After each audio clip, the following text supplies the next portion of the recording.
My daughter's friend FaceTimed me naked, and my husband picked up. Then this happened. I never thought I'd be writing something like this, but I guess that's how these things go, right? We never think we'll be the ones in a mess like this until it actually happens, and then, before we know it, we're tangled in a web we can't seem to untangle. I've seen stories like mine on here before, people pouring their hearts out anonymously, hoping for advice or maybe just needing a place to vent. I never thought I'd be one of them, yet here I am, trying to make sense of everything that's happened. I feel like I need to get this out, like maybe writing it down will help me process it all. I know a lot of you are probably going to tear me apart for what I'm about to share, and honestly, I deserve it, but I need to get this out. So, where do I begin? My name is Rose, and I'm 42 years old. My husband, John, is 41, and we've been married for almost 20 years. 2 decades, and we've known each other since we were kids, high school sweethearts. That's a long time, right? We've been through so much together, raised 2 beautiful kids, built a life, a home, and so many memories. We've had good times, bad times, and all the in-between moments that fill up a marriage. We have a daughter, Jenna, who's 20 now and in college. She's strong-willed, independent, and determined, so much like I was at her age. I've always admired her drive, even though it sometimes makes her a bit hard to handle. Then there's Justin, our youngest. He's 18, just finished high school, and figuring out his next steps. He's got a gentle heart, he always has. I need to get something out of the way first. I love my husband. I really do. He is a good man, a great father, and we've built something solid and beautiful together. He has provided for our family in ways I'm so grateful for. I don't want anyone to think that what I'm about to say comes from a place of resentment or hatred, because that's not it at all. I love him, and I always will. But the truth is, after so many years, the spark that was once there has faded. Things have changed. The spark between us just isn't what it used to be. That's not unusual, right? I think anyone who's been in a long-term relationship or marriage can understand that. The butterflies you feel in the beginning fade over time, and eventually, you settle into a routine. And that's fine, that's normal. 20 years is a long time. I'm not saying we're unhappy. I guess comfortable is the word, too comfortable, maybe. And in that comfort, something got lost, romance, excitement. I'm not entirely sure, but it feels like something's been missing for a while now. For the last few years, I felt like something has been missing. Greg has always been a good provider, he works hard and he's dependable. But we've lost that romantic spark, the passion that used to make me feel alive. Things have become very mundane, even in our conversations, like who's picking up Justin from practice, what we need to buy from the grocery store, paying the bills. I know that's part of marriage, but I can't help but miss the days when we used to talk about our dreams, where we would stay up late just talking and laughing together. It's not that Greg doesn't try, he's a sweet man, and I know he loves me in his own way. But it's different now. I started feeling like I was invincible in my own marriage. I felt like I had become more of a partner in logistics than a woman he was excited to be with.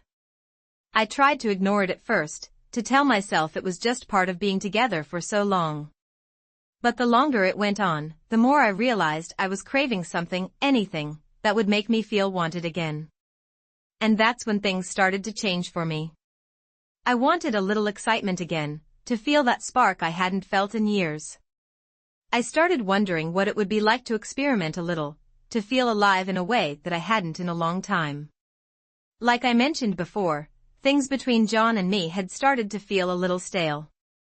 It wasn't that we didn't love each other anymore, or that I didn't appreciate everything I had. Trust me, I did. It was more like we had fallen into a routine, and everything felt predictable. Life had settled into this comfortable rhythm: get up, go to work, help the kids if they needed help, do the chores, maybe catch a show together before bed, rinse and repeat. I know that's just how marriage goes sometimes, especially after so many years, but there was a part of me that couldn't help but feel like something was missing. We had a nice home, 2 great kids, and a solid foundation, but after so many years of the same routine, we wanted something different. I never set out looking for trouble. I wasn't looking to blow up my life, I want to make that clear. I loved what John and I had built together. I never set out looking for trouble. I was never the kind of woman who thought I'd ever even entertain the idea of stepping outside my marriage. But I guess when you're stuck in a rut for long enough, you start to look for ways to shake things up, even if it's just a little. I didn't want to throw my life away, of course. I wasn't looking for anything serious. I just wanted a bit of a distraction, and that's when Ethan started to become more than just Jenna's friend. Jenna, my daughter, has always had a great group of friends. She's the kind of person who people naturally gravitate toward, smart, funny, and full of energy.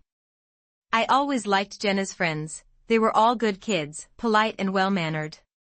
They'd hang out at our place after school, working on projects or just lounging around.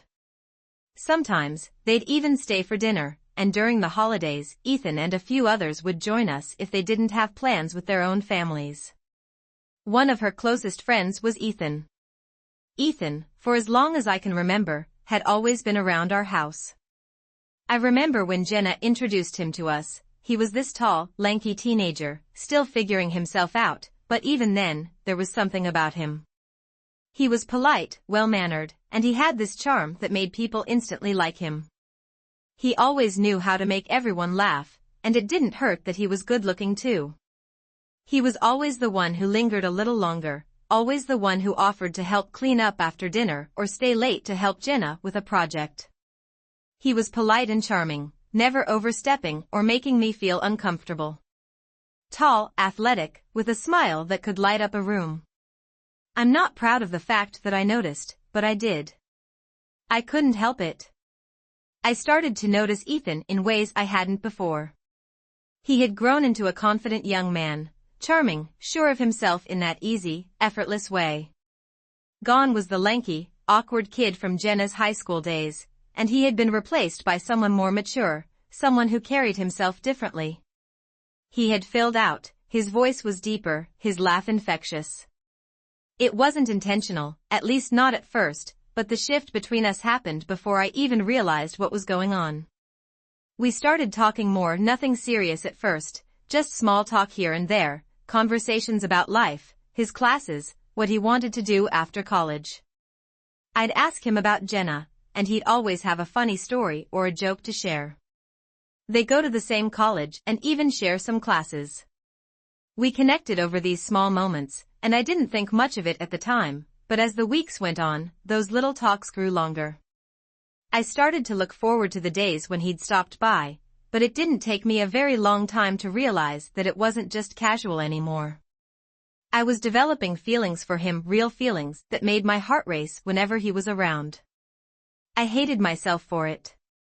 I told myself it was nothing, just a stupid crush, something I could brush off. But I guess I should have known it wasn't that simple. There was just something between us that I hadn't felt in a long time. He made me feel alive in a way that I hadn't felt in years. He paid attention to me. He noticed things like when I changed my hair or when I was wearing a new dress. He would comment on how nice I looked in a way that felt different. It wasn't just a polite compliment, it was deeper than that. At first, I told myself it was innocent. I tried to convince myself that it was nothing more than harmless banter. But then the flirting started. It was subtle at first, a playful comment here, a lingering glance there. His hand would brush mine when we passed in the hallway, and I loved it. I started to blush when he complimented me. I'd laugh at his jokes a little too loudly, stare at him for a little too long. I convinced myself it didn't mean anything, after all. I was married, he was my daughter's friend.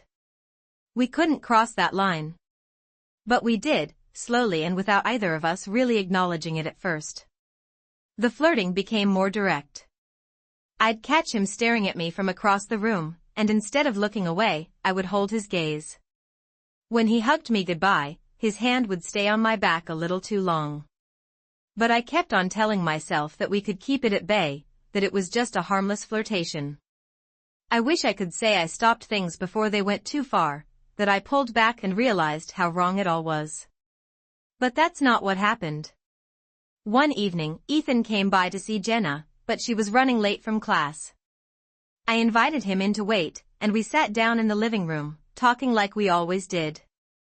But this time, the conversation was just kind of heavier and slower. He was sitting closer than usual, and I remember thinking that I wouldn't mind if he leaned in and kissed me. I really don't want to get into any more details, because why would I do that? But to cut the already long story short, he leaned in and kissed me, and from there, we were full on making out. I wish I could say that was the only time it happened, but it wasn't. It was just the beginning. It was like once we had crossed that line, there was no going back. The affair became full-blown, and honestly, I didn't even want to stop. Ethan and I had moved beyond flirting. It wasn't just a few moments of sex here and there anymore. It had become a regular thing. He would come over whenever the others were out, sometimes when my husband was at work, other times when Jenna and Justin were at their friends or busy with their own lives. We'd have the house to ourselves, and that time together felt amazing. There was something so dangerously exciting about sneaking around, about having this secret that was just between us. It was intoxicating. It wasn't just at the house either.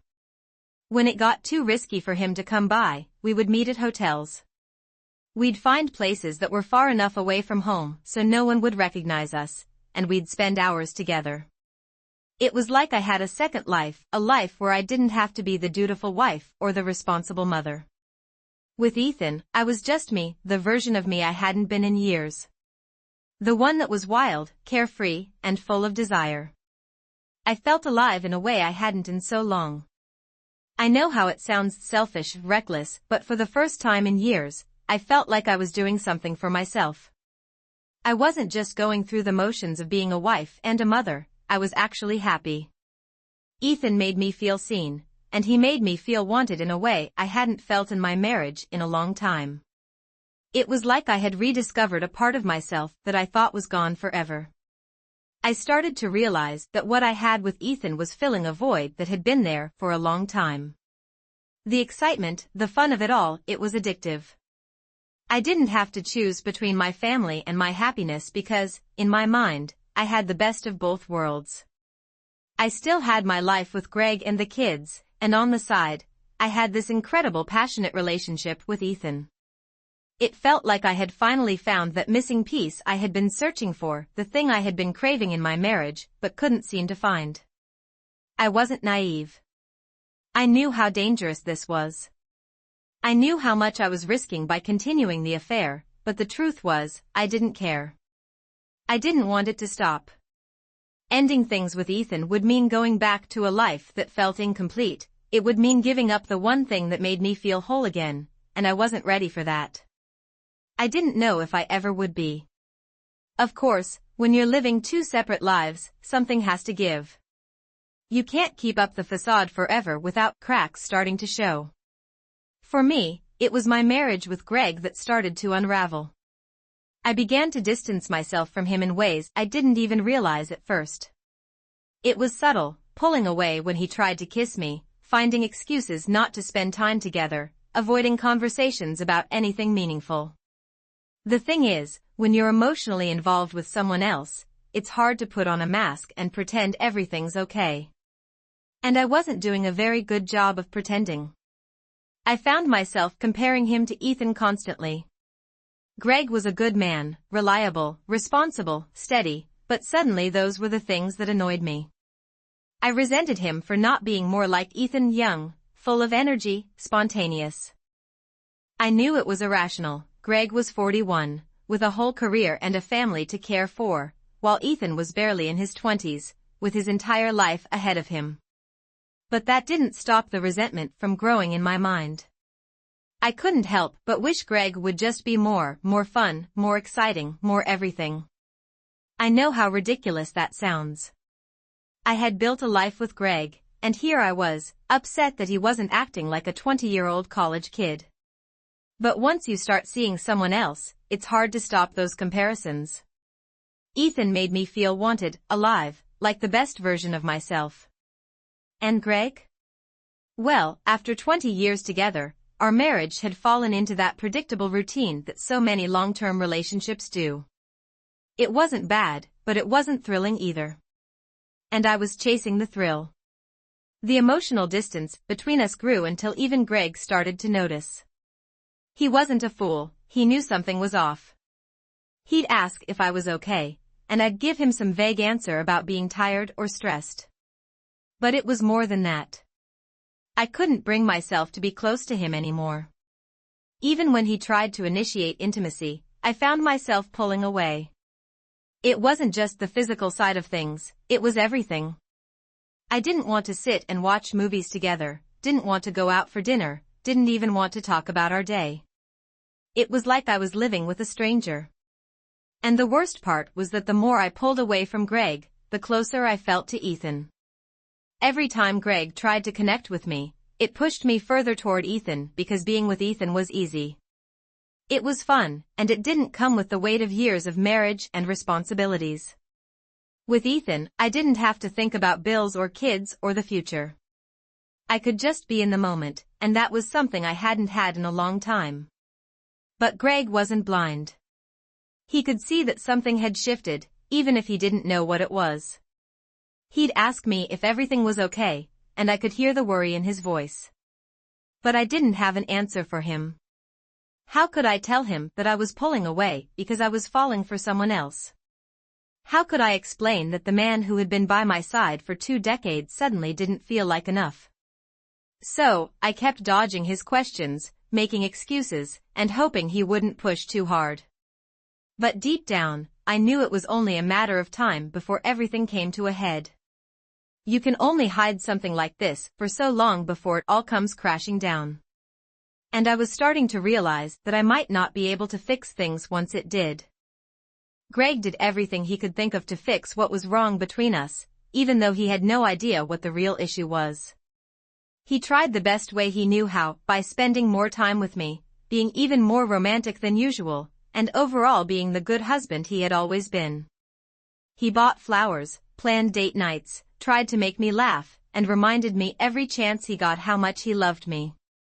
He didn't just go through the motions, he really tried to reignite the spark between us. But as much as I wanted to appreciate his efforts, I just couldn't shake off the feeling that something was missing. It, however, helped me realize something: Greg wasn't the problem. He had never been the problem. He was the same man I had fallen in love with all those years ago, the same man who had stood by my side through everything, who had always been patient, loving, and endlessly romantic.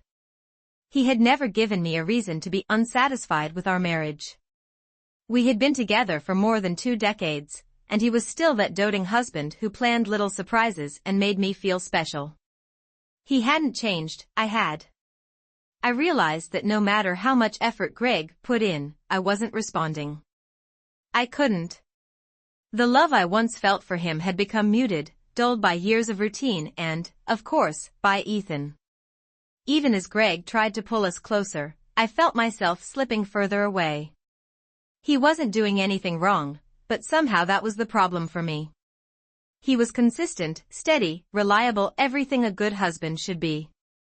But for reasons I couldn't fully understand at the time, it had started to feel boring. And so, despite all his efforts, I sidelined everything he did to bring us back together. When he'd suggest a date night, I'd come up with some excuse to tone it down, claiming I was tired or that work was too demanding. Even when we did go out, I wasn't fully invested. My mind was elsewhere. I went through the motions, but I could tell Greg knew I wasn't really there with him. The same thing happened with all the other little things he did, whether it was planning a romantic dinner at home or suggesting we go on a weekend getaway. I found ways to brush them off, to keep things from feeling too intimate. I wasn't mad at him, not in the slightest. How could I be? He hadn't done anything wrong. But there was a growing distance between us, and I knew it wasn't his fault, it was me. I had let Ethan into my life, into my heart, and now there wasn't room for Greg the way there used to be. I didn't feel the same excitement when I was around Greg. He didn't make my heart race or my palms sweat. That feeling of being wanted, of being seen, that I craved, it wasn't coming from Greg anymore. It was Ethan who made me feel that way, and I hated that about myself. The truth is, I had started to resent Greg without even realizing it. Not because he had changed, but because he hadn't. He was still the same loving husband, and in my mind, that wasn't enough anymore. I wanted something different, something new. I wanted Ethan, and I hated myself for that. I knew it was wrong, knew that I was being selfish, but I couldn't stop it. No matter how hard Greg tried to reconnect with me, I couldn't bring myself to meet him halfway. It was like the love I once had for Greg had faded, and Ethan had carved out a place in my heart that I couldn't evict him from. It wasn't fair to Greg, he deserved so much better than what I was giving him. But instead of confronting those feelings, I buried them. I avoided Greg's attempts to fix things because deep down, I wasn't sure I wanted them to be fixed. I was happy with the way things were, least of all with Ethan, and that's what made everything so much worse.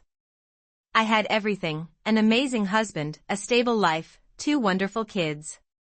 But it wasn't enough. No matter how hard Greg tried to pull us back together, I was slipping further and further away, chasing something I knew I shouldn't want, something I knew would eventually tear everything apart. What hurts me the most when I look back on everything is how Greg tried so hard to understand what was going wrong between us.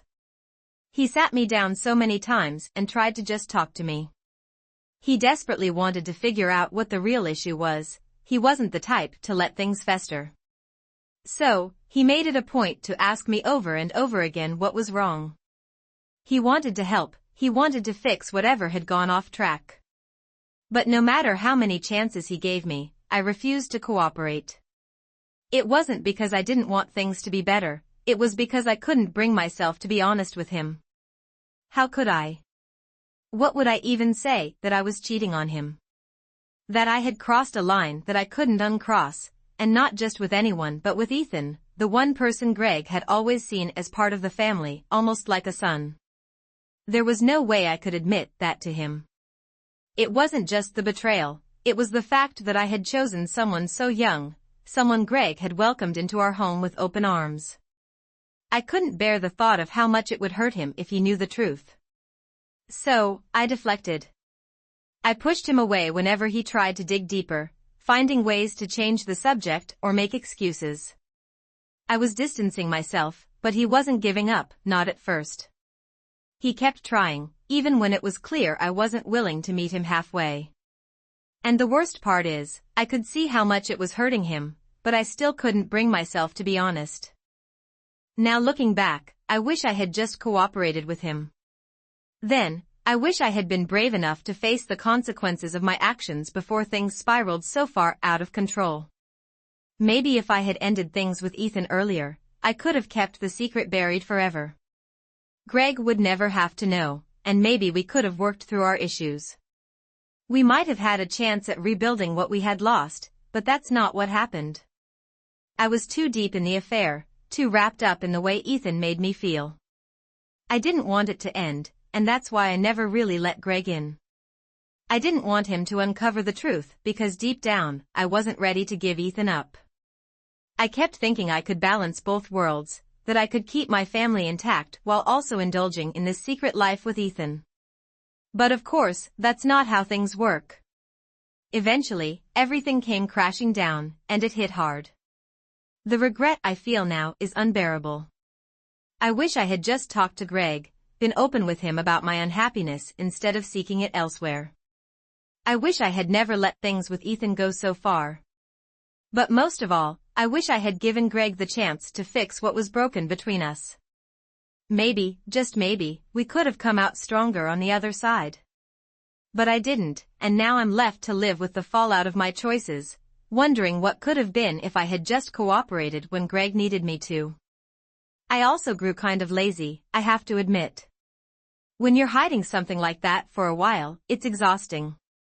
At first, you're always on edge, looking over your shoulder, double-checking everything to make sure nothing slips out. But over time, I guess I got comfortable. I started to feel like nobody would ever find out about the affair. I mean, I'd been carrying it on for months without anyone so much as batting an eye, and Ethan, and I were so careful, or at least that's what I thought. My guard dropped, and I became careless. I thought I was in control, but of course, I wasn't. Everything finally came crashing down one night. I was in the shower, Greg was in bed, and I had left my phone charging beside him close enough for me to hear it ring while I hopped in for a quick wash. I remember that moment so clearly, it's something I'll never forget. It's strange how life can pivot on the smallest details, how one moment can change everything. I had saved Ethan's number as Ethan because I thought changing it would look suspicious. Little did I know that this choice would lead to my entire world crumbling. If only I had saved Ethan's number with something else, maybe Greg wouldn't have picked it up. I was rinsing my hair when I heard the unmistakable sound of my phone ringing. I wanted to come out and get it, but I didn't want to seem suspicious, so I decided to just ignore it. But then Greg called out and told me Ethan was the one calling and he was FaceTiming. That was when I first started panicking because I knew that he was about to see something that would destroy us. I knew Greg would pick up the phone, especially since it was Ethan. He would be worried that it was an emergency or something. Greg picked up the phone, and it was Ethan naked, looking straight into the camera. Greg went quiet, I didn't even hear a hello from him. So, I hurriedly turned off the shower, trying to shake off the water and my growing dread. I threw on a towel and stepped out when I saw Greg's face. I could see he was furious. I wanted to take my phone from him, but he wouldn't give it back. Right in front of me, he went to my messages with Ethan and checked everything, our private, intimate conversations. He screenshotted all our photos and sent them to himself. That was when I knew that the game was over. I was trying to come up with something, anything to deflect. I stammered that maybe it was a mistake. I was desperately grasping at straws. I suggested that maybe Ethan was probably trying to call his girlfriend and had called me by mistake. Of course, Greg had already seen the messages and even the photos. Maybe if only I hadn't left the phone by his side, if only I had muted that damn phone. He wanted to know how long this had been going on. He looked angry and so heartbroken. That night will forever be etched in my memory. He was furious, angrier than I've ever seen him. His hands were shaking, and his voice was cold and bitter when he confronted me. That night, I'm just so thankful that the kids weren't home. Thank God for that, because how the hell would I have explained it to them? It was the worst night of my life. Greg didn't give me a chance to explain or even breathe. He wanted answers, and he wanted them now. But the truth is, I hadn't thought that far ahead. I never planned for Greg to find out. I never thought it would come to this. So, I had no excuse prepared, no story to cover up what I'd done. I was completely blindsided, and I just stood there sobbing, trying to piece together something coherent to say. It was a messy, heartbreaking conversation. I was crying, feeling humiliated, exposed, and ashamed. Greg was pacing the room, his face red with anger. He couldn't believe what I'd done, and neither could I, honestly. There was no real justification for it, just the fact that I got lost in the excitement of something new, something forbidden. I kept begging him to sit down and talk it out, but he wasn't having any of it. He told me he didn't want to hear anything I had to say, that I needed to leave the house so he could calm down and figure out what to do next. I begged him to reconsider. I begged him to let me stay, to let us talk through it, but he refused. He told me that I had crossed a line and there was no going back. That night, I packed up what I could, just the essentials, and left. I felt like my whole world had just shattered around me. I didn't know where to go, so I went to my parents' house. They were, of course, shocked to see me show up at their door late at night, disheveled and crying. I collapsed into my mom's arms and just cried for the rest of the night. I had no words. I couldn't even bring myself to explain what had happened. The next morning, I had to tell them everything, the whole sorry truth. It was the hardest conversation I've ever had with my parents. I could see the disappointment in their eyes, the hurt. They were so disappointed in me, they didn't understand how I could throw away my marriage, 20 years with a good man for something so fleeting, something so stupid? And honestly, I don't even have an answer for that. I don't know what I was thinking. My parents have been letting me stay with them, but they haven't hidden how upset they are. They say I've ruined my marriage for nothing, and I can't disagree with them. It was the most reckless, selfish decision I've ever made, and now I'm living with the consequences. Meanwhile, my phone has been blowing up. Both Jenna and Justin have been trying to reach me, calling and texting. I've seen their messages, but I haven't replied. I haven't picked up their calls because I don't know what to say. I don't know how to face them after all of this. I don't even know what Greg has told them, and that terrifies me. What has he said? What do they know? I've tried to get in contact with Greg just to figure that part out, but he won't talk to me. He's ignoring my calls, my texts, everything. I don't blame him. I just wish I knew what's going through his head, what he's told the kids, and how they're feeling. Even Ethan, the idiot, has been trying to reach out to me. He's called a few times and, at one point, he even showed up at my parents' house, wanting to see me. My parents told him I wasn't there, thank God, but I know he's not going to give up. Part of me wants to reach out to him, but the other part knows I need to just let it go. This whole thing has gone too far, and now I'm left picking up the pieces of my life. I can't keep running forever, though. Eventually, I'm going to have to face my children, face Greg, and deal with the fallout. But right now, I don't even know where to start. What do I say to them? How do I explain any of this? It's breaking my heart. I've made such a mess, and I don't know how to fix it. All I want is to go back, but there's no going back now. I just don't know what to do. Update, hello. All the messages I received after my last post were really huge reality checks for me. I'm not going to lie, it was a lot to take in, and there were a ton of negative comments. But the truth is, I absolutely deserved every single one of them.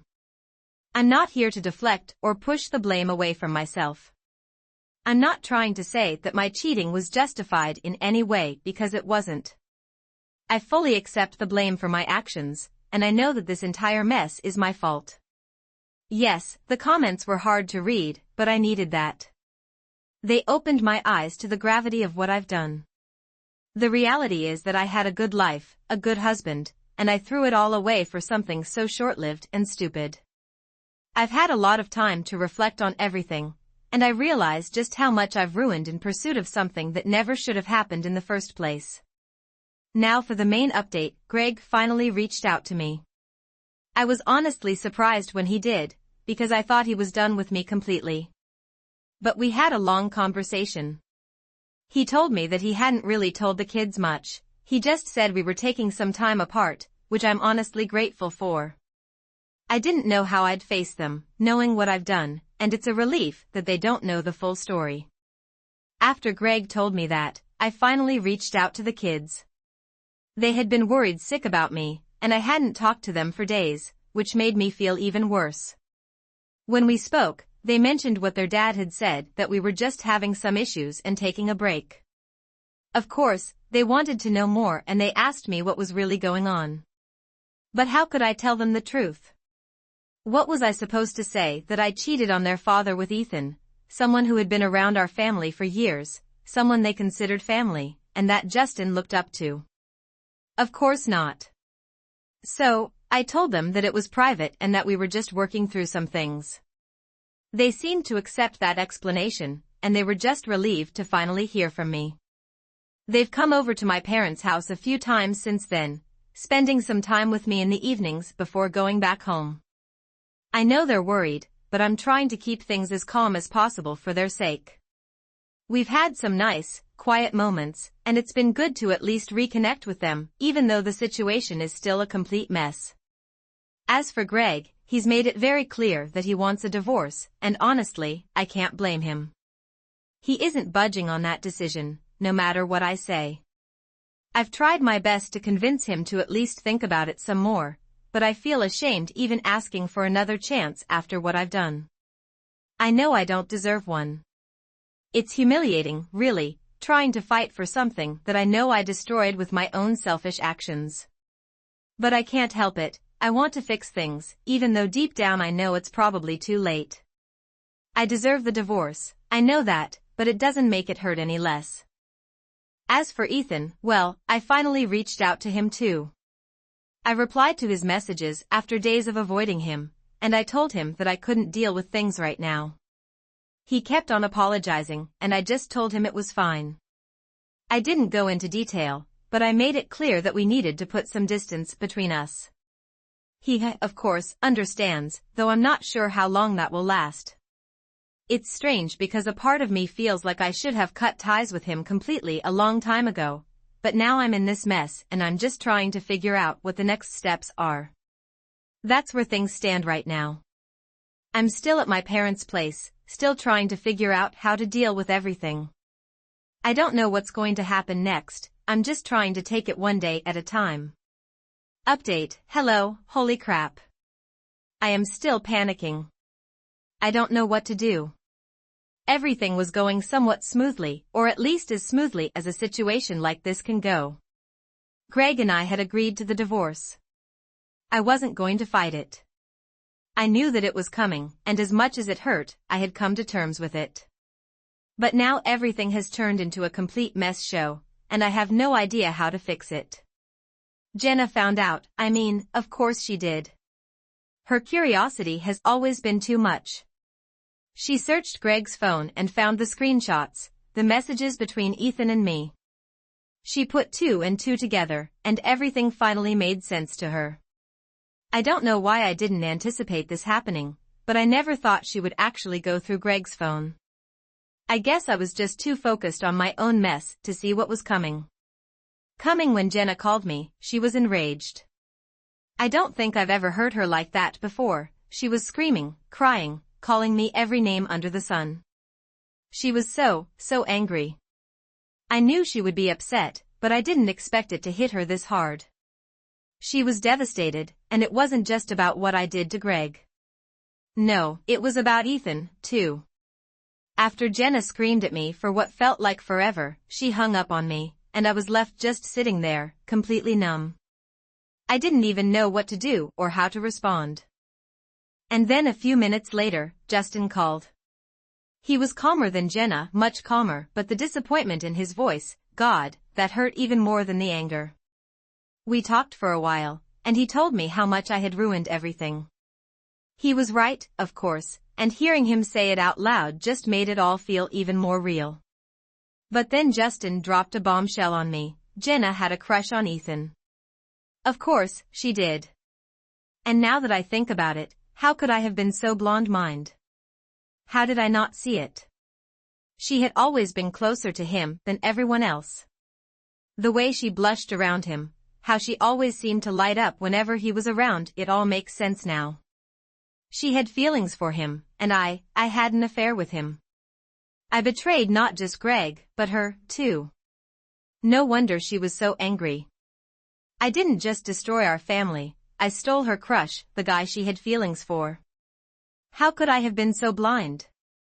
Justin said he would come over to see me in the evening, so we could talk more. But after that call, I just sat there, staring at my phone, completely broken.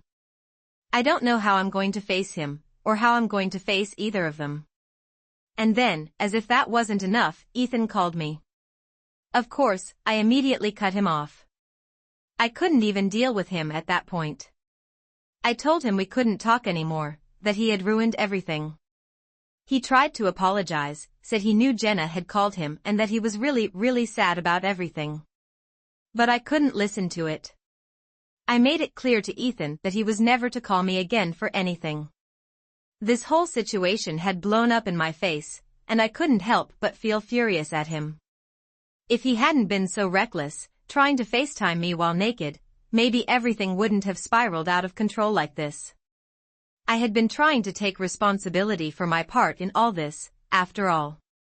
I chose to get involved with him, nobody forced me into that affair. It was all on me. But still, who does something so dumb? The fact that he thought it was okay to call me in that state showed how senseless he was. Now here I was, staring at the wreckage of my life, and I wanted to scream at him for being so careless. Did he not realize how much was at stake? Did he not understand that our actions had real consequences? I feel like he had thrown a grenade into my life, and now I was left picking up the pieces. I don't want to think about him anymore. I don't want to deal with the guilt or the shame that came with remembering what we had. I wanted to shut that door completely, to put as much distance between us as possible. I just can't keep on going down that road. Greg still hasn't reached out, hasn't said anything to me. I don't know if he's just done with me completely, or if he's waiting for the right moment. But the silence is killing me. I've ruined everything, and I don't know how I'm supposed to fix this. How am I supposed to repair my relationship with my kids after all of this? How do I even begin to make things right? I feel like my whole world is falling apart, and I know I have no one to blame but myself. I've messaged everything up, and for what? For something so selfish, so stupid. I've lost my family, my marriage, my kids' respect, and for what? I don't know how I'm going to get through this. Update, hey. Sorry, I haven't updated in a while. Things have been busy, to say the least. A lot has happened, and I guess I just haven't had the energy to face it all head-on, let alone share it with everyone. But today, something big happened, and it reminded me that I owed you all an update. So here I am. First of all, yes, I got served. That was the main thing that snapped me out of whatever haze I've been in. I got the divorce papers, and now it all feels very real. I can't even describe the feeling, I'm just numb. It's like all the energy and emotions in me have been sucked up, and there's nothing left. It's like I'm standing behind a glass window, watching everything in my life unfold while I stand still, stuck in slow motion. The divorce papers just made it all that much more concrete. Like I have to face the mess I created, and there's no way out of it. Second, I'm still at my parents' house. I actually went back to the house I shared with Greg to pack up the rest of my things. It was surreal walking through the house, seeing all the reminders of the life I ruined. It was like a punch in the gut. Anyway, I've moved out officially now, and my parents are being as supportive as they can be. Though they've made it clear that I need to start paying them rent starting next month, they've given me a little time to settle in. But I know it's only fair, I deserve it, honestly. This is all my fault, after all. It's so crazy, though. My life is completely falling apart, everything is imploding. And yet, I still have to show up to work with a smile on my face, keep my productivity up, pretend like everything's okay, so I don't lose my job. It feels like living a double life again, but in a much darker way. I have no idea how I'm keeping it together. As for Justin, things are strained. We aren't as close as we used to be, and that's honestly breaking my heart. He's disappointed, really, really disappointed. I've always known how much he admired Greg and even Ethan, and it kills me that I ruined those relationships for him. He looked up to both of them, and now he's struggling to process the betrayal, not just mine, but Ethan's too. He's cut off contact with Ethan completely, no matter how much Ethan has tried to reach out to him. Justin won't have it. Ethan even reached out to me again, despite us agreeing not to contact each other anymore. He was desperate, asking for my help to get back in touch with Justin, but I shut it down. I can't even deal with Ethan right now, not when I'm barely holding on to my relationship with my son. Justin still visits me, which I'm grateful for, but we're not as close as before. The tension is always there, it's painfully obvious that he's keeping a distance. And every time I see him, I'm reminded of how much I've hurt him. Then there's Jenna. I don't even know where to begin with her. She's still furious, and honestly, I don't blame her. She hasn't spoken to me much, barely acknowledges me, and has only been over to my parents' house once since the whole situation blew up, and that was just to yell at me. She doesn't take my calls, doesn't reply to my texts. She's gone almost completely no contact, and it's devastating. I don't know what to do. I know I deserve her anger, but it's breaking my heart that she won't let me in, that she won't give me a chance to fix things. I think what hurts the most is knowing that I'm the one who broke everything. I destroyed my relationship with her, with Greg, with Justin, and for what? Something so stupid and selfish. I regret everything I've done, every single decision that led me here. But the damage is done, and I have no idea how to repair it. I don't want my relationship with Jenna to be strained forever. I love my kids so much, and the thought of losing them emotionally, if not physically, just tears me apart. I feel like I've lost everything, and I don't know where to go from here. If anyone has any advice on how to even begin to fix this, I could really use it right now. I've never felt this lost before. Update: Hey, it's me again. It's been a while since I last updated. I kind of went dark on social media for a bit because, well, things have been tough to say the least. But I'm back now, so hello. A lot has happened, and I don't even know where to begin. I guess I'll start with the big one, the divorce. It's finalized now. It all happened pretty quickly, which was kind of surreal. Neither Greg nor I wanted to drag it out, especially since our kids are already adults, and we didn't have to deal with things like child support. We also didn't have any debts, thankfully. The house, well, Greg bought me out, so it's his now. Every other property was his to begin with, so I didn't have any claim to them. I did keep my car, at least. But as for spousal support, well, I didn't get much, actually. It was a really small amount because, as most of you know, I was the one who cheated, and in the state I live in, that plays a big factor in divorce settlements. So yeah, I got very little, and that was it. In less than an hour, everything was done, just like that. My entire life with someone I'd spent more than 2 decades with was over. Someone I thought I'd grow old with, all gone in a courthouse in under an hour. And I'm not ashamed to admit it, but I broke down in tears that day. I couldn't hold it together. I'd been holding so much in for so long, and it all came crashing down at that moment. Since then, it's been really hard. I've been struggling, to be honest. I'm trying to get a better job with better pay, but the job market sucks right now. I can't afford to be jobless, so for now, I'm just sticking with what I have and trying to make it work. As for my kids, well, our relationship is still strained, but it's better than it was. Jenna actually talks to me now, though it's still very rare. I can tell she's trying to warm up to me, even though she's still hurt and angry. I'm so grateful that she's even willing to try after she cut off contact. I felt like I'd lost her forever, and honestly, I knew I deserved it. So just the fact that she's making an effort now means the world to me, even if it's baby steps. Our conversations are awkward and tense, but little contact is better than no contact at all. I know it's going to take time, and she has every right to be angry with me, but I'm holding on to the hope that one day we'll get to a better place. I know it'll take time, but hopefully, one day. My relationship with Justin is still really strained. Though he still comes to visit me, he's still keeping his distance, and I don't know if he'll ever fully trust me again. That hurts more than I can put into words. I love my kids more than anything, and I would never intentionally hurt them, but I did, and now they see me differently. That's the hardest part, knowing that I've lost their trust and that I'm the one responsible for that. It's like a dagger to the heart every time I think about it. As for Greg, well, he's doing great, and I mean great. He got a new promotion at work, he's earning more, and from what I've heard, his life is on the up and up. Oh, and he's got a new girlfriend, yes. He moved on fast.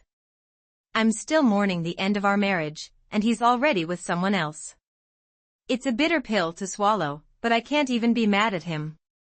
I'm the one who messed up, and I guess he deserves happiness after everything I put him through. It's just so hard. Here I am in my 40s, living back at my parents' house, trying to pick up the pieces of my life while everything around me feels like it's falling apart. This is not the life I envisioned for myself. I feel like a complete failure. I feel like I've messed everything up so badly that I'll never be able to fix it. I don't know what the future holds right now. I'm just trying to take things one day at a time and hoping that somehow things will get better. I still have hope, but it's hard not to feel like I've lost everything.